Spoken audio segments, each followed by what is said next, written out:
What are you looking at? Yeah, you. What are you looking at? Hey, Motorman here.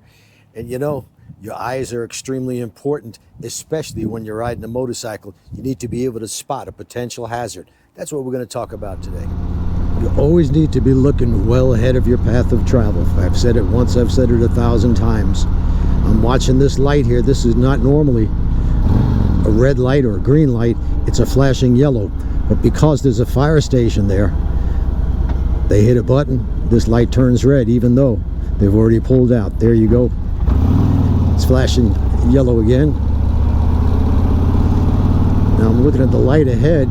It's a green light, but the question is it stale? I don't think so.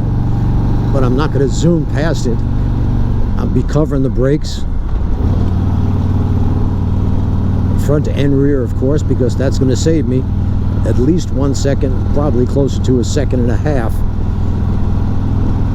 in time, because it takes the average person 1 second to 1.5 seconds to go from the grip to the brake and begin stopping. By simply covering the brake, and I cover the rear brake as well, you're going to save all that time.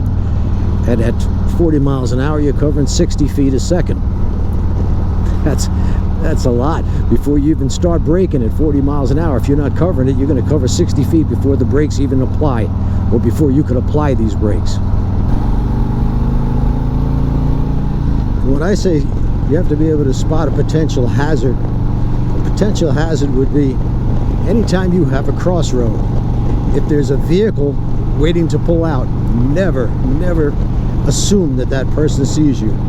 Here in America, people are not trained to see motorcycles. They're looking for other cars, trucks, but they're definitely not looking at motorcycles. If you heard somebody say, like, I could see this guy right over here, I'm covering both of my brakes in case I have to stop, I'm ready for it.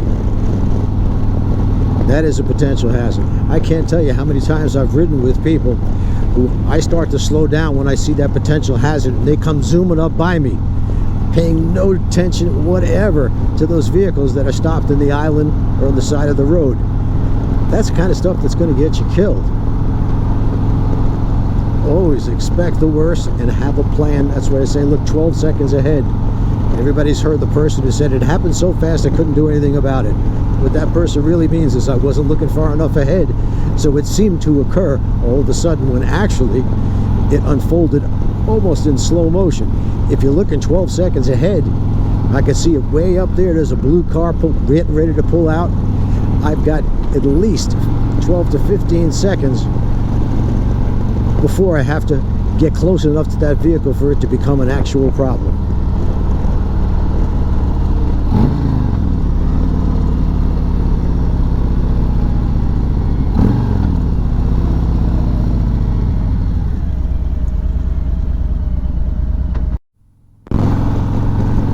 If you're driving your car, it's not a big deal because, well, you got steel all around you, side impact bags, airbags. It's a good idea to be ready to brake in case somebody pulls out in front of you, but it's probably not going to be the end of the world. Whereas on a motorcycle, it's the opposite. It may well be the end of the world. So always cover the brakes, look way ahead of your path of travel. The closer I get to that car in front of me, the less vision I'm going to have ahead. So I'm going to stay back a good distance. I try not to ride with the pack of vehicles. I want to be between the pack. Even if I have to exceed the speed limit to pass the pack of cars, that's what I'm going to do because it's going to give me the best view ahead. I'm scanning left and right, up and down, looking far ahead. The further ahead you look, the better.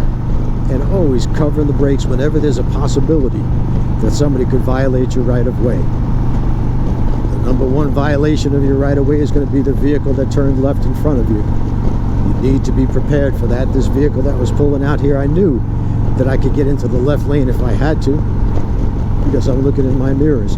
Whenever I slow down for a potential hazard, if there's a vehicle behind me, even if I don't need the brakes and all I need to do is roll off the throttle, I'm going to give a little tap to the brakes because I've got a brake light that's going to come on and it's going to flash and it's going to alert that driver that yeah, this could be a potential hazard, and please don't hit me in the back. This is very simple stuff. It's common sense, but, well, we all know how common sense is. I'm going to get out of this guy's way just in case he wanted to come all the way over into this lane. This is a simple thing. Keep this in mind. The further ahead you look, the better. And here's a special for you. You can get the Ride Like a Pro Experience video and Surviving the Mean Streets video. That's about 2.5 hours of instruction on USB. So you could plug it right into your phone when you go to practice, or you could download it at home, but you'll always have a hard copy. Plus, you're going to get a Ride Like a Pro patch, a Ride Like a Pro sticker for your helmet. It's reflective. And, of course, the practice guide. This is all available at ridelikeapro.com. $34.95. The best money you'll ever spend on your motorcycle.